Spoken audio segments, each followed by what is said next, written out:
We are here with a very special group. We're here with Roxane Assaf-Lynn, who is our actress for the Shroud Maker. We are here with Marina Johnson, who is our director for the Shroud Maker. And we're here with Jamil Khoury, co-founder and artistic director of Silk Road Rising. Am I correct, Jamil?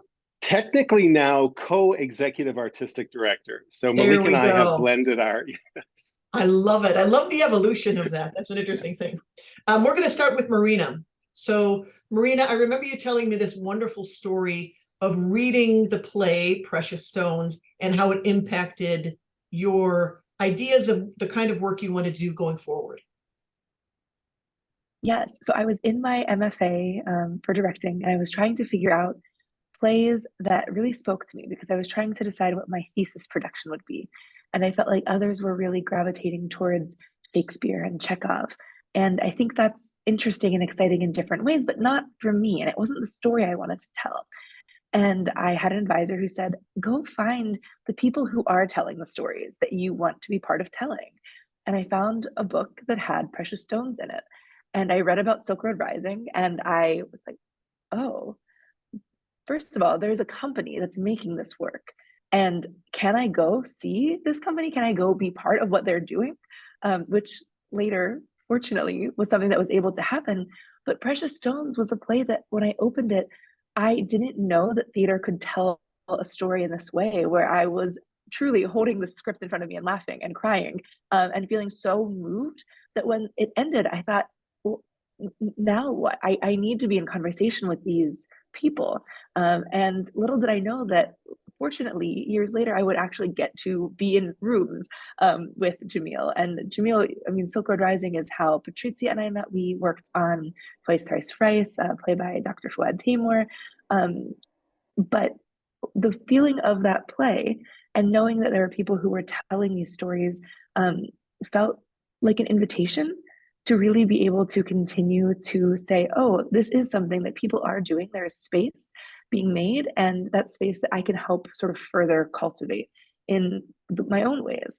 But the feeling of having my heart be sort of warmed and broken in different ways by Precious Stones. Later, when I was at Silk Road, during our first day of rehearsal for Twice, Thrice, Thrice, I just remember being in awe that I was in this space where these stories had come to life. And I just was feeling a little shy, but very excited.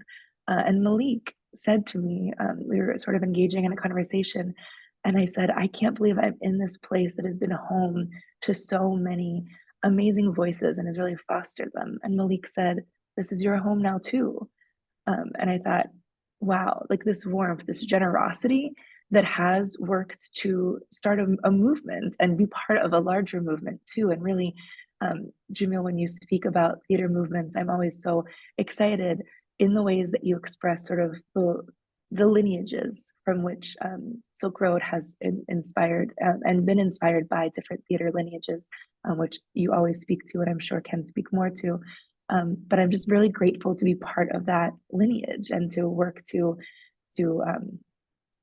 use any platforms that I get as an artist and as a scholar to not only tell stories that I think are maybe missing from our canon or maybe sort of broadening what that canon looks like, but inviting others to join as Silk Road has.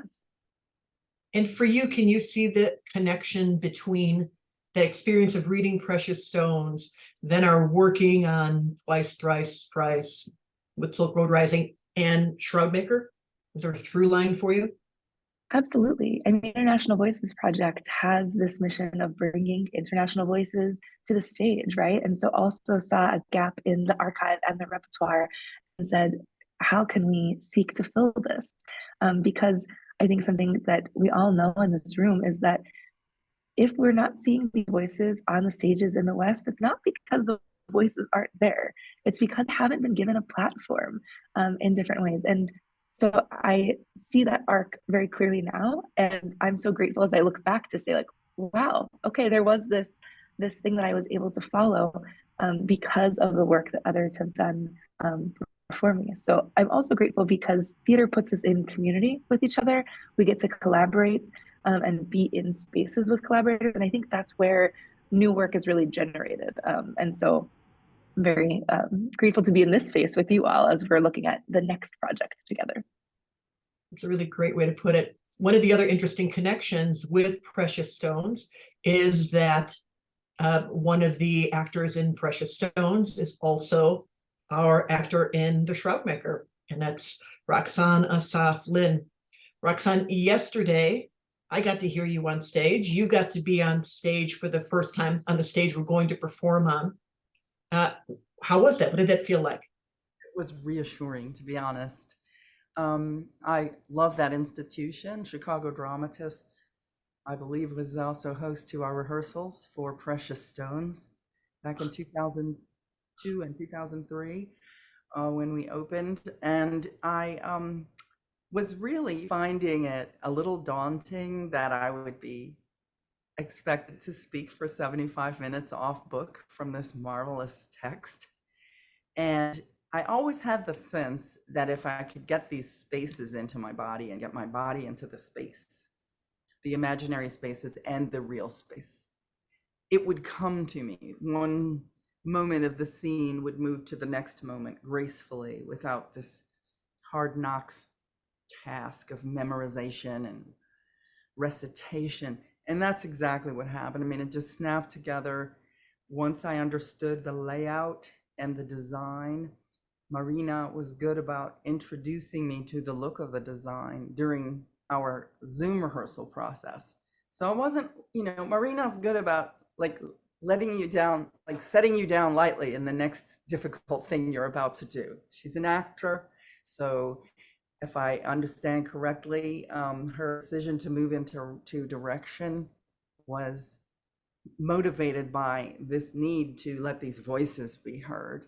And so that's what I find she's already successful at doing. She was giving me my voice by giving me the space in the Zoom rehearsal and then meeting me in the actual space. Thanks to Patrizia and International Voices Project, of course, just for being present. It's not as though Patrizia came in and said, our organization is hosting this marvelous thing on the stage. Now go and do it. No, Patrizia has her taste of stage and her history with Chicago theater as a venerable institution unto herself. And so her being there also made it very complete. Like I felt like yesterday's visit to the theater was like an ingathering of everything that's going to make the Shroud Maker work. So Jamil, here we are in this Yes. amazing moment, kind of producer to producer and director to director. And one thing I wanted to say to you is the work of Silk Road Rising challenged me in my work with International Voices to really find works with authenticity, works that will engage audiences in provocative and interesting ways, because that's what you've done, you and Malik have done with Silk Road Rising. So you've set a great bar, and I love the challenge of it. So here we are in this moment where we have Marina, who 20 years ago read your play. Your play was performed by Roxane. Roxane and Marina are now together again. Marina's with me after working in your theater. And it all sort of, it tells me that Silk Road Rising has been so central to creating important work in the city of Chicago and certainly outside of it. That you've created this institution of bringing together artists to explore amazing things. Here in your 20th anniversary, what stands out to you and what's next? Well, first of all, I'm so thrilled and honored to be in this virtual space with really iconic figures in my world, in the theater, and people who blend art making with activism, with the building of empathy. And so thank you, all of you, for what you've done and what you are doing. I'm loving this arc that we are drawing between Precious Stones and the Shroud Maker, and that it coincides with the 20th anniversary is beyond exciting, and that all of you are in this collaborative venture together and telling an important story. I like to think that Silk Road Rising will be around for forever. So it will have lives beyond me and Malik. That is certainly the hope. We are becoming more involved with digital work. We have some, what you might call short film projects in the works. And although this might be premature to announce publicly, I will anyway. Our goal is to build the Silk Road Cultural Center. And that will be sort of the third iteration, beginning with Silk Road Theater Project to Silk Road Rising to Silk Road Cultural Center. And sorry, and we will announce that in the coming months, and we will start operating under the name Silk Road Cultural Center of Chicago, probably in 2024, at some point in 2024, with a certain itinerant status where we will be producing events in different venues, with the big dream of building a brick and mortar cultural center in Chicago that would really be a home for Silk Road stories as told through multiple mediums. So, of course, theater and music and film and visual art, literature, so forth. So it's big and bold and ambitious, and I who knows what the future holds, but we are determined to move in that direction and to continue with the investment in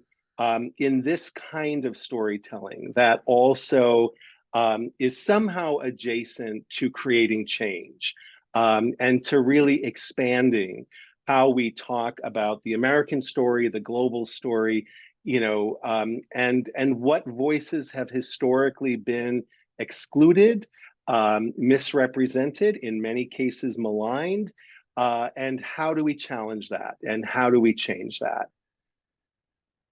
Well, So a you are lot of nothing if stuff. not ambitious. My goodness, that's amazing. That's amazing.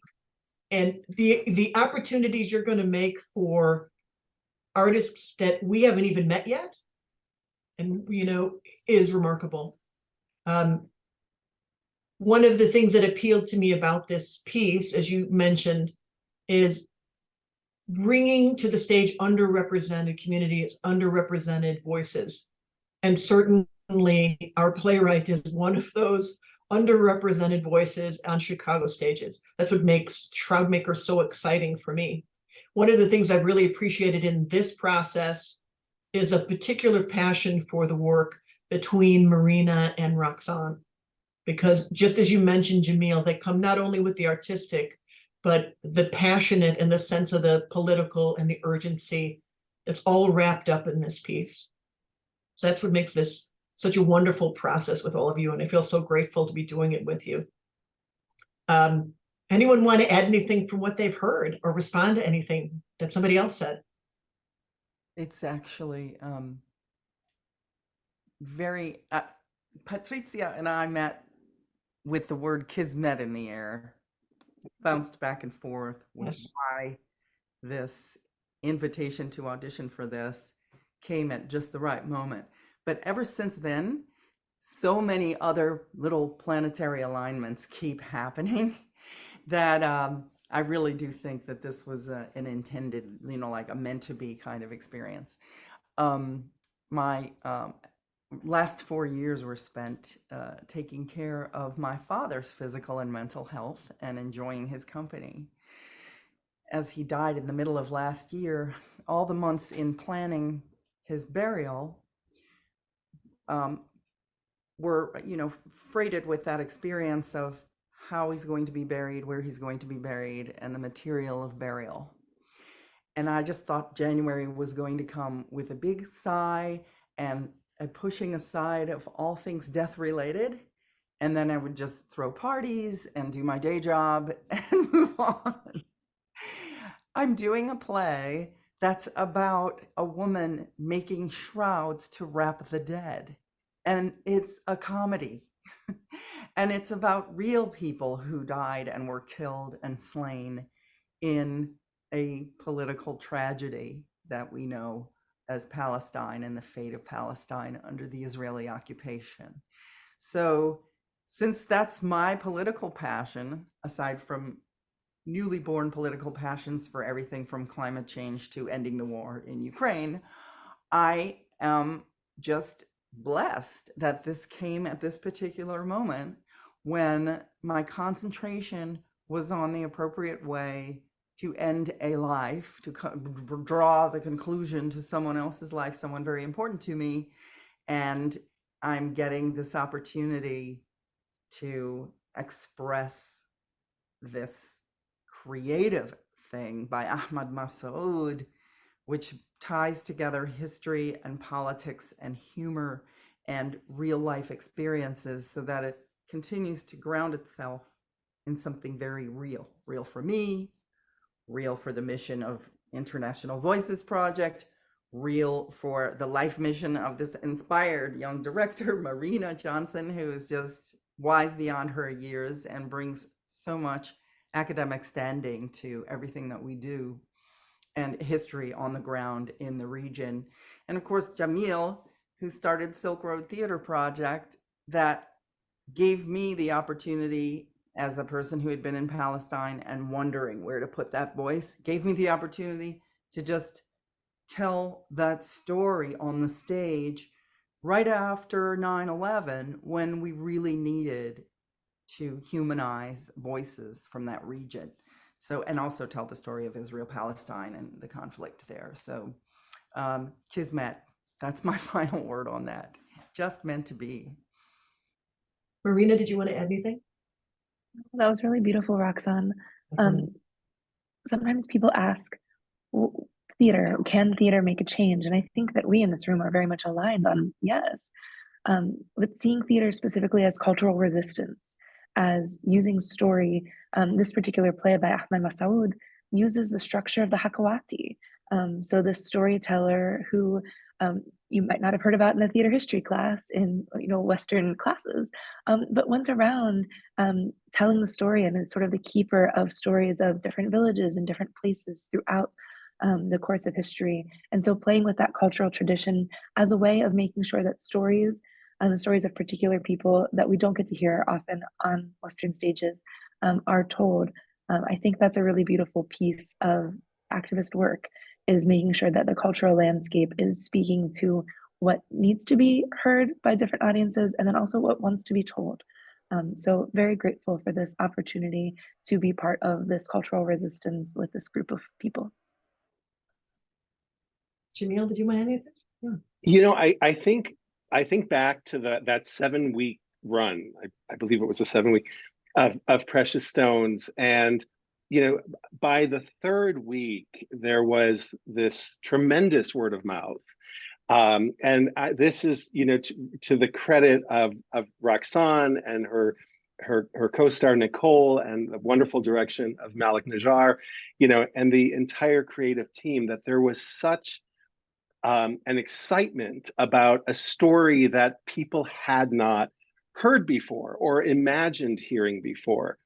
And I was just reminded of an incident where we were all sort of standing, at the box office area in front of the studio theater at the Chicago Cultural Center, and it was a full house. And this woman showed up a few minutes before the performance, and she didn't have a ticket. And she's like, "This is my only chance to see the show." And we were very apologetic. We're like, every seat is taken. There's no way we can accommodate you. And then, I don't know, we all sort of like turned away and were focusing on other things.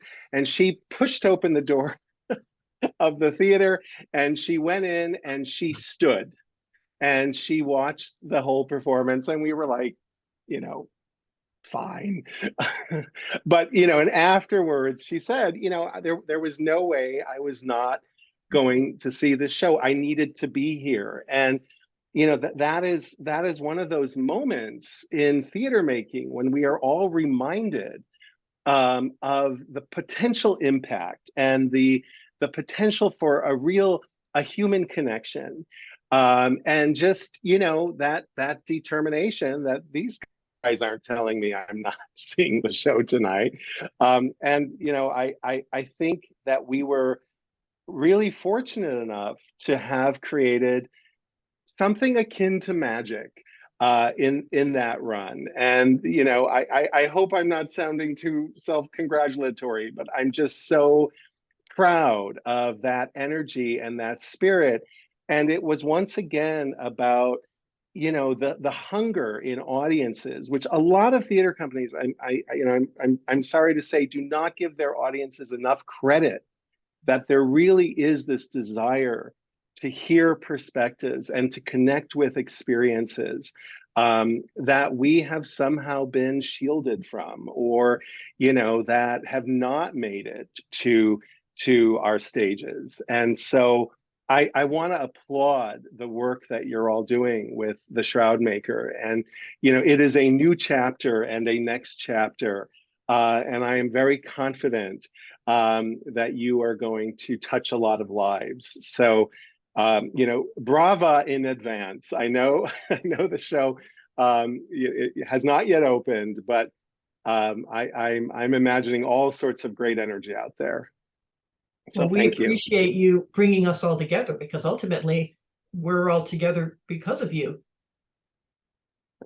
And because of that organization, you are ushering in that next generation of artists, including Marina. And it'll be exciting to see what you create here in our city. And I'm excited to see what you bring as well. I appreciate all your comments. Oh, yeah. Oh, and you're all together because of your talent and your commitment and your resolve. And thus you need to be together. That's a good point. That's a really good point. Yeah. This has been wonderful. I love conversations like this. The Shroud Maker runs March 16th through April 8th at Chicago Dramatist Theater. More information can be found at www.ivpchicago.org. And thank you all. This has been great. Thank you. Thank you so much.